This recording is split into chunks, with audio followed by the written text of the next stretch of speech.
realize him in a trouble. I'm going to show you something now. And look, here is the date. Where's the date? Here it is. March 14 this year.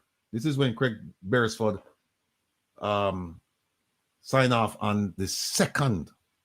We don't say the first, second affidavit. All right. I could go right here now. Skip this. I want to look at this document here. Look at this document. All right. Look at the date.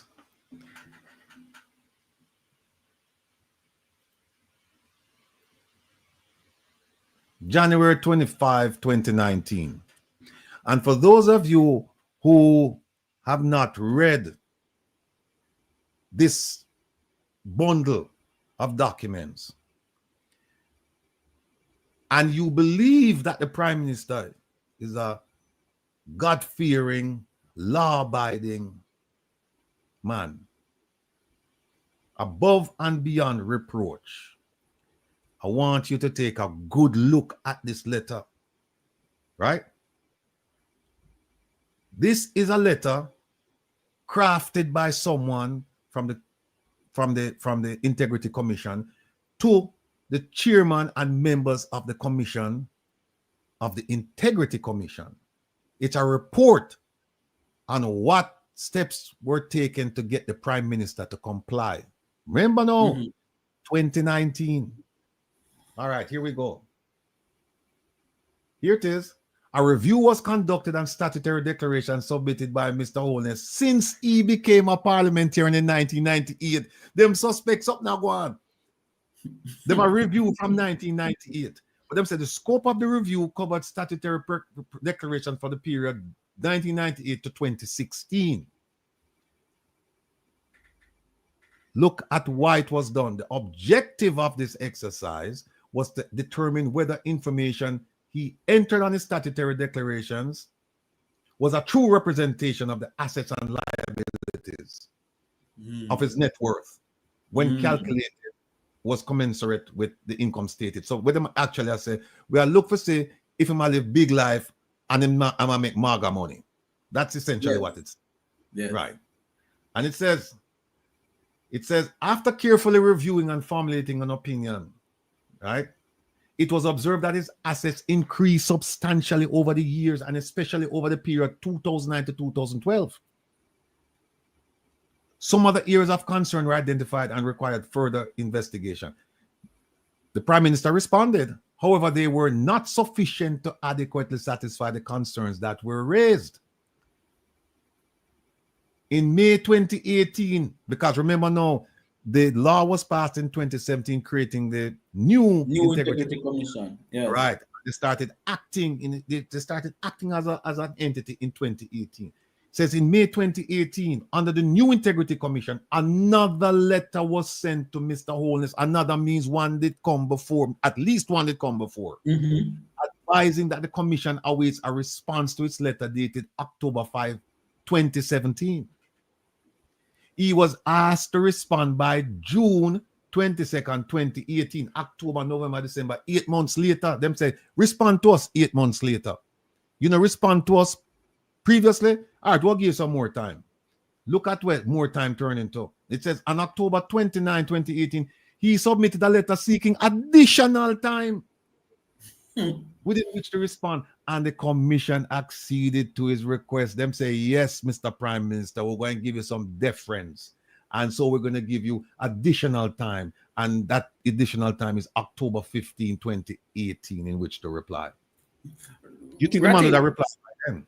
Ratty, before you move from this point, 2018, another letter was sent to the Prime Minister, advising him that to date, the Integrity Commission did not receive a response, although he promised to have it delivered to them by October 15. And look on the sentence here, the second to last paragraph. It says, to date, no other response has been received. Right, Ratty. Not an answer now. I want you to stick a pin right here, Ratty.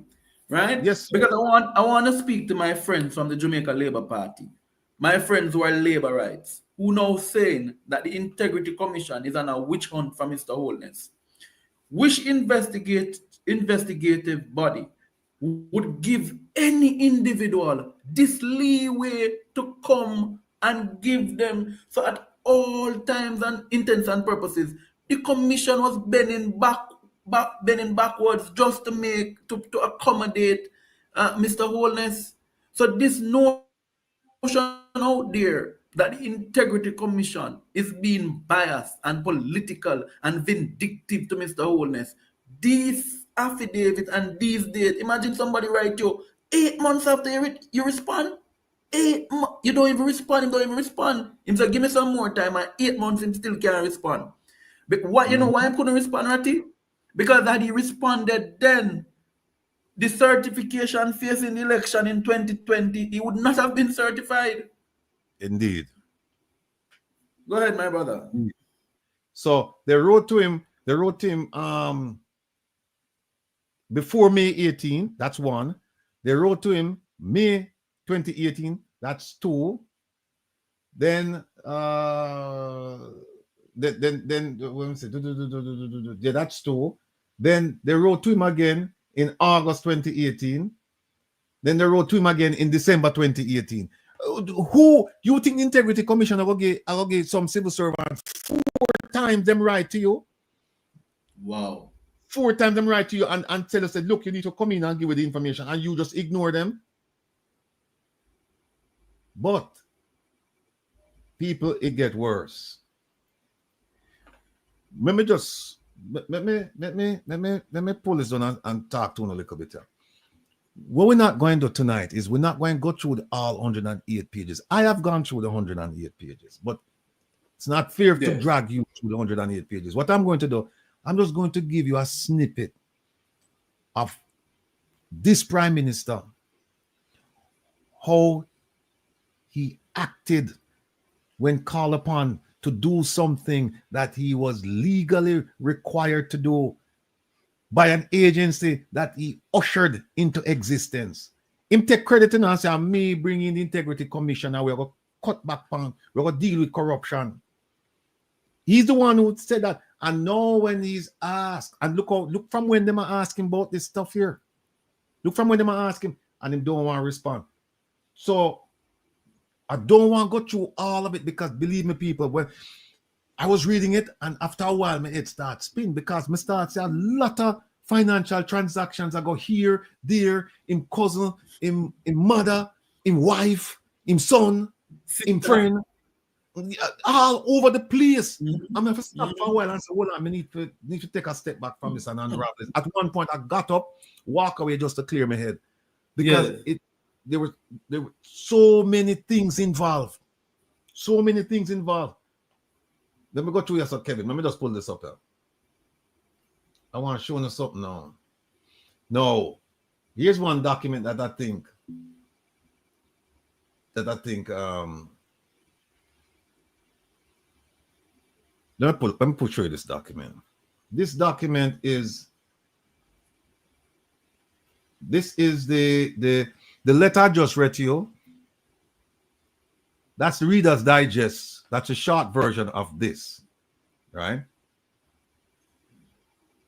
See that? He entered politics in 1998 and started filing declarations. And over the years, they've been looking at them. Look at that. They said at one point an inordinate increase in wealth was identified, and as a result, a special investigation was considered.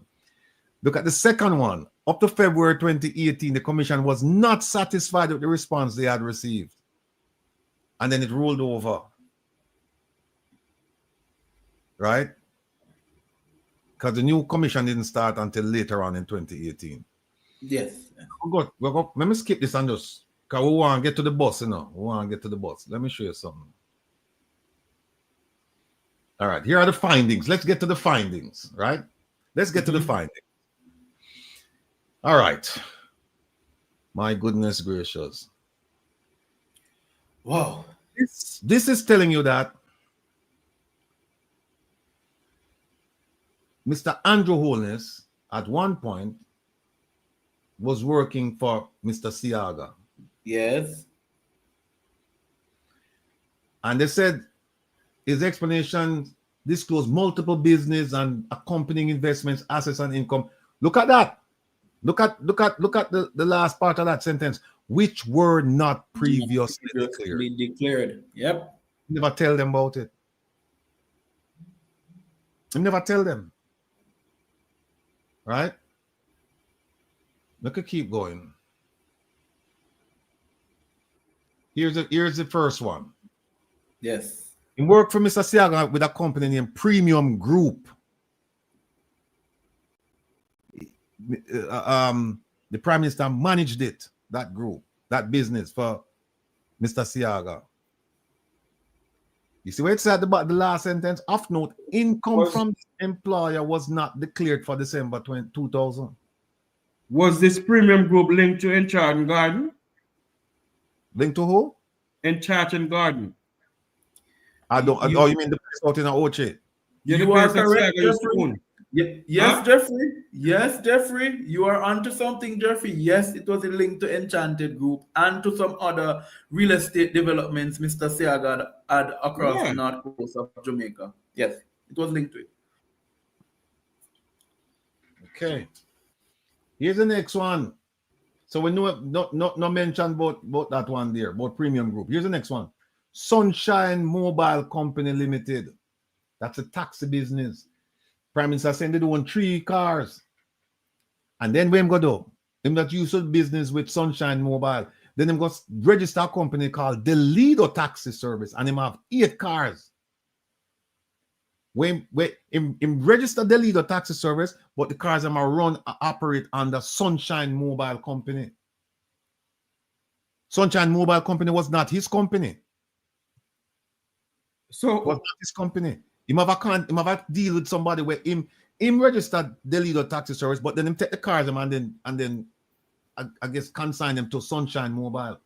Then Sunshine was owned by Mr. Buchanan. By Mr. Buchanan, yes. Yeah, him buy it from Mr. Buchanan. Mm-hmm. But Mr. Buchanan dead before the deal could have got through. See it right yes. Here. Yes, yeah. You're going to see it right here. See it, No, go back up, Ratty. Go back up. Go back up. Yeah. You see, back up. Back up. Back up. Mm-hmm. Up top. Yeah. It's right there. So Mr. Buchanan deceased to Mr. Buchanan dead to Mr. Holness. That's what you're talking about? No, it's there, man. It's there, right there now. So the purchase price of the business would have been this 1.440 million, payable in weekly installments of 15,000 until complete. But Mr. Buchanan's debt to Mr. Holness loan company, Omega Bridge Finance, was written off. Yeah. So him give him a loan. There it goes. But him owe him money, him give him a loan, but him give Mr. Buchanan a debt. I mean a loan, but him give him cash to Mr. Buchanan for operate and Mr. Buchanan a pay him. Now, it's here somewhere, man.